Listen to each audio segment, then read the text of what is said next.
You've heard this before. Bitcoin broke another record.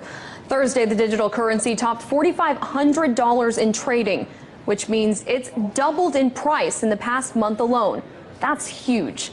And since the concept of cryptocurrency is still so new, many people see growth like this and want to compare it to a fiat currency, wondering when the bubble might burst.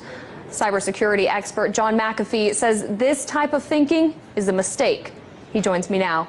John, why do you think the word bubble cannot be applied to Bitcoin? Well, first and foremost, Bitcoin is not a fiat currency. It costs over $1,000 to create a Bitcoin today in electricity and computing costs. Second, the value of Bitcoin is linked to the number of users and the number of transactions. It is not a speculative investment, even though it is being used as such by many people. As the Bitcoin network grows, the value of Bitcoin grows. As people move into Bitcoin for payments and receipts, they stop using US dollars, euros, Chinese yuan, which in the long term devalues these currencies. So what you're seeing is more of a currency devaluation than a bubble in Bitcoin. As more people use it, it has more intrinsic value. And again, the cost of producing a Bitcoin increases with the value of the Bitcoin. So this is not something that we're pulling out of thin air. This is something that's created with massive amounts of electricity and computing power. Well, someone who disagrees with you on the term of bubble when it comes to Bitcoin is Mark Cuban. Back in June, he tweeted, "I think it's a bubble. I just don't know when or how much it corrects." When everyone is bragging about how easy they're making money, that equals a bubble. Now, when he tweeted that, Bitcoin dipped in price. How can one person's random Twitter thread have that effect on the price? And what does it say about Bitcoin's stability? Well, it says nothing about Bitcoin stability. After it dropped $500, it's now at 44.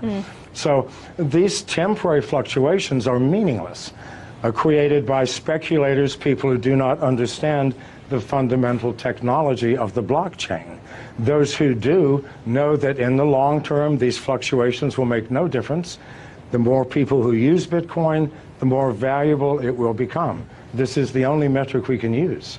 Now, Bitcoin and blockchain go hand in hand, but blockchain's ability to track financial transactions in a way that is incorruptible, it gives it infinite amount of uses outside of the original purpose of using it for Bitcoin.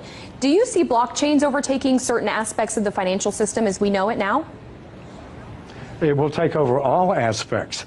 People think that Bitcoin or the blockchain is owned by someone, by a company or by a consortium. No, this is strictly a mathematical formula that nobody owns, that we are all participating in. And we use the blockchain for everything from fixing supply chain problems in corporations to verifying the authenticity of the sender and receiver in a financial transaction. It is the most powerful technology that the world has seen, I believe, since the invention of agriculture. Now, John, we've showed our viewers Bitcoin's rise just in the past month, and we can show it to them again if it's up there.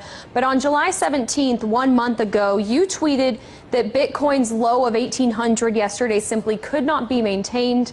In the long term, Bitcoin moves above 500,000 within 3 years. Bets, you ask? So I ask you, John, do you stand by your statement? Well, keep in mind, as Bitcoin grows and grows in value, other currencies, national currencies, are going to decline. So the advantage to using Bitcoin, the advantages are huge. If I do a wire transfer, it'll take me 24 hours. If I do a Bitcoin transfer, it takes me 30 seconds. It is instantaneous. I know people who do not use any other currency now other than Bitcoin. They buy their houses, their cars, everything using Bitcoin by connecting to other users who sell the things that they need. As more and more people use this, what will happen to national currencies? They will obviously devalue. They have to. So that 500,000 includes a massive devaluation in the US dollar. which absolutely has to come if Bitcoin continues to grow at its current rate. Well, it's certainly a community effort, and the Bitcoin community and for other cryptocurrencies, it's only growing. John McAfee, founder of McAfee Incorporated, thank you so much for your thoughts today.